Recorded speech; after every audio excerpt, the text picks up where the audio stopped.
Zambia is praying, and for good reason. Archbishop Dr. Alick Banda has just issued a powerful warning, a call for unity, a call to rise above ethnic divisions, and a call to rebuild the spirit of engagement in a country facing deep political tension. But his prayer is not coming in a vacuum. Behind his words lies a nation shaken by scandal, by funeral controversies, by courtroom battles, and by the growing rivalry between President Hakainde Hichilema and the Lungu family. For many Zambians, the Archbishop's message is a cry from the heart, a reminder that political power struggles and ethnic divisions threaten not only peace, but the very soul of the nation. Yet others ask, why now? Is this prayer a shield against political chaos, or a warning of darker days to come? Stay with us, because what we're about to reveal is more than a sermon. It's a direct challenge to the forces tearing Zambia apart, and a plea that could decide whether unity or division wins the day. Welcome to InspirAfrica Official, your trusted home for Zambia's biggest political stories, shocking revelations, and untold truths that the mainstream media won't show you. Today, we turn to Archbishop Dr. Alick Banda's powerful prayer, a call for Zambia to stand united, to pray against ethnic divisions, and to embrace dialogue in a time of rising conflict. His words come at a moment when the Lungu family is facing humiliation and legal trouble, while HH is tightening his grip on power. The Archbishop's voice cuts through the noise, reminding Zambians that political fights should never divide families, tribes, or communities. But the big question remains, will his message of prayer and unity calm Zambia's storm, or will it be drowned out by the scandals, secrets, and political battles shaking the nation? Let's break it down. Archbishop Dr. Alick Banda has called on Zambia to unite in prayer, warning against the dangers of ethnic divisions at a time when the nation is struggling with political scandals, the Lungu family's troubles, and battles involving President Hakainde Hichilema, HH. In this exposé, InspirAfrica Official reveals why the Archbishop's message comes at such a critical time, and how it connects to the controversies surrounding Edgar Lungu's funeral mystery, Esther Lungu's humiliation, HH's power struggles, and Zambia's fragile unity. Is Archbishop Banda simply offering a spiritual message, or is this a deeper warning about Zambia's future? Watch as we uncover the untold connections between prayer, politics, and power. The Archbishop's warning, a voice of warning, echoes across Zambia.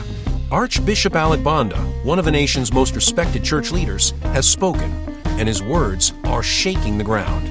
Pray for Zambia, he urges. But this is not just a call to faith. It is a plea against something far more dangerous, the rise of ethnic divisions tearing quietly through the country. For years, Zambia has been called a beacon of peace in Africa. But now whispers of tribal politics are growing louder. Supporters of the late Edgar Lungu clash with those of President Hakainde Hichilema. Old wounds are reopening. In markets, on buses, even in Parliament, lines of division are being drawn. The Archbishop fears what could come next. Why does his warning matter? Because history has shown how fast tribal tensions can turn violent. Just look across Africa, where neighbors became enemies overnight, and where politics fueled conflict that left scars for generations. Could Zambia face the same fate if leaders do not act? But here's the twist. While Archbishop Banda's words aim for unity, some accuse him of playing politics himself. Is he standing as a neutral voice of peace, or quietly siding with one camp in this bitter struggle? One thing is clear, his message has forced Zambia to stop and think. But the question remains, will it heal the nation or expose deeper cracks? In our next episode, we dive into Lungu's shadow, HH's struggle, where two powerful legacies collide and Zambia's future hangs in the balance. Lungu's shadow, HH's struggle. Zambia today feels like a country caught between two giants. On one side, Edgar Lungu, the former president, whose name still carries weight, even after his fall from power. On the other, Hakainde Hichilema, the current leader, celebrated as a reformer by some, but criticized as divisive by others. This is not just politics. It is a battle of legacies. Lungu may be out of office, but his shadow lingers. His family scandals, whispers of hidden wealth, and loyal supporters keep him at the center of national debate. For many, he represents a past they cannot forget, both the achievements and the failures. And for HH, that shadow has become an obstacle.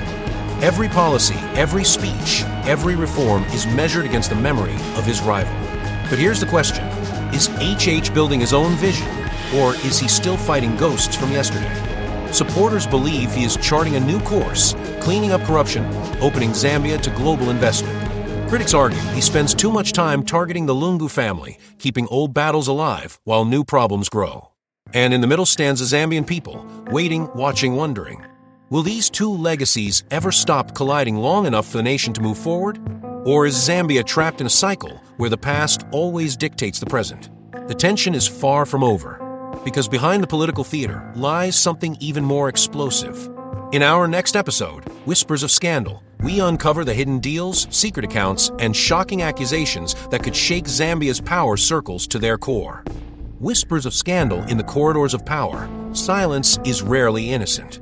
Behind closed doors in Lusaka, whispers are spreading, whispers of scandal. From hidden accounts to suspicious contracts, from unexplained wealth to political favors, the story of the Lungu family refuses to fade. And the deeper people dig, the more unsettling the questions become. For years, critics accused the family of using state power to build secret business networks. Properties in Zambia, money trails leading abroad, companies linked to close associates. Some of it denied, some of it ignored, but now, with the Mingamba deal and other investigations, those shadows are being dragged back into the light. But here's the twist. These scandals are not just about the past. They collide directly with President HH's fight to prove himself as a reformer. If he exposes too much, he risks fueling division and retaliation. If he stays silent, he risks looking weak, just another politician protecting the elite. And the church's warning still hangs in the air. Scandals like these can tear apart not just families or governments, but entire communities. Because when corruption becomes tribalized, suspicion spreads like fire. So, are these scandals real proof of corruption, or carefully planted stories to keep the Lungu name in disgrace? And more importantly, who benefits from keeping the whispers alive? The answers could change the course of Zambia's politics. In our next episode, we confront tribal cards on the table, how politicians are quietly using ethnic identity as a weapon, and why this could be the most dangerous game yet. Tribal cards on the table in Zambia's politics. When arguments run out, another card is often played, the tribal card. And right now, that card is back on the table. Some say the scandals around the Lungu family are being exaggerated to shame the East. Others whisper that HH's reforms are tilted to favor the Tonga. It's not just debate anymore, it's identity. And when politics turns into us versus them, history shows the damage can last for generations. In villages, in churches, even in WhatsApp groups, the talk is not only about corruption or development. It's about who belongs, who benefits, and who gets pushed aside. Politicians know this. They feed it, they twist it, and sometimes they weaponize it because nothing rallies support faster than fear of exclusion. But here's the danger. Once the tribal fire starts, it is almost impossible to control. And while Archbishop Banda has called for unity and prayer, the louder voices are often those stoking division. The Lungu family scandal and HH's battles are not just about power. They are becoming a test of whether Zambia can stay united, or whether it will repeat the mistakes of other African nations torn apart by identity politics. But here's the big question. Who is really behind the rise of these tribal tensions? And who stands to gain if Zambians turn against each other? In the next episode, The President's Burden, we explore how HH is balancing the fight against corruption, the weight of public expectation, and the risk of political enemies circling closer than ever before. The President's Burden for President Hakainde Hichilema, the weight of leadership has never been heavier. When he rose to power, he promised to clean up corruption, heal divisions, and put Zambia on a new path. But behind the public speeches lies a quieter truth. HH is carrying a burden that grows heavier with every passing day. The Lungu family scandal refuses to die. Each revelation drags the past into the present, making reconciliation harder. Every step against corruption risks opening new wounds, creating enemies not just in the opposition, but within his own alliances. And then there's the economy. The Mingamba deal and other reforms could transform Zambia, but critics are already asking, is HH making bold moves or dangerous gambles? For the people waiting for jobs, cheaper food, and real change, patience is wearing thin. Inside State House, the pressure is relentless. Foreign investors are watching. Citizens are demanding. Opponents are plotting. And still, the Archbishop's warning lingers. If tribal divisions grow stronger, even the best economic plan may collapse under the weight of distrust. So, can HH carry this burden without breaking? Or will his enemies use every scandal, every protest, every whisper of division to crush his vision before it takes root?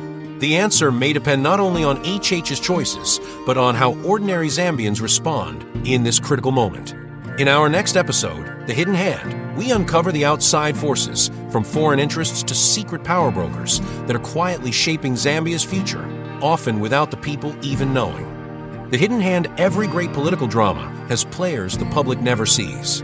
In Zambia's unfolding story, whispers point to hidden hands, powerful forces shaping events from the shadows. Foreign investors eye the Mingamba deal, not just as a business project, but as a foothold in Zambia's future. Some offer loans, others demand influence, and many bring conditions that may not serve the people. But are these deals truly about development or quiet control? Behind the scenes, there are also local power brokers. Business elites who prospered under the Lungu era now fear losing everything. Some are said to be funding protests, sponsoring media attacks, and even fanning tribal divisions to protect their interests. Their influence is not always visible, but their fingerprints can be found in every crisis that suddenly explodes. And here's the twist. Sometimes the hidden hand isn't foreign or elite. Sometimes it's a trusted ally within the government itself, leaking, undermining, or secretly aligning with rivals. In the chaos of politics, betrayal often comes from the closest circles. So, who truly holds the strings in Zambia today? Is it HH, elected by the people? The church warning of unity? The Lungu family, fighting to protect their legacy? Or these unseen hands, manipulating from the dark? The answer will shape not just politics, but Zambia's destiny. In our next episode, When the Church Speaks, we reveal how Archbishop Banda and other faith leaders are stepping into the crisis, and why their words may be the one force that still holds the nation together. When the Church speaks in Zambia, when the Church speaks, the nation listens. And now, Archbishop Alick Banda has stepped into the storm with a warning that cuts deep. Ethnic division, if left unchecked, could tear the country apart. For decades, the Church has been more than just a place of worship. It has been a moral compass, a mediator, and at times the only institution bold enough to challenge the powerful. During political crises of the past, bishops stood between angry crowds and armed police. Priests risked their lives to call out injustice. And today, that tradition continues. Archbishop Banda's call is clear. Zambians must pray, unite, and resist the forces trying to divide them. But beneath the holy words lies a harder question. Is prayer enough to hold back the fire of politics? Already, critics whisper that the church is being used. Some accuse it of taking sides.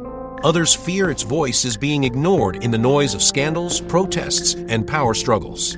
And yet, history shows that when the church raises its voice, politicians tremble because it speaks not to one tribe or one party, but to the conscience of the nation. So will the church's warning calm the storm, or will it be drowned out by louder, more dangerous voices? In our next episode, A Nation at Prayer, we go inside the vigils, the rallies, and the whispers of ordinary Zambians to find out how people are responding to the crisis, and whether faith alone can heal a wounded nation.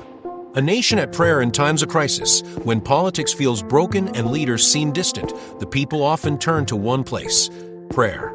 Across Zambia, churches are filling with voices crying out for unity, peace, and hope.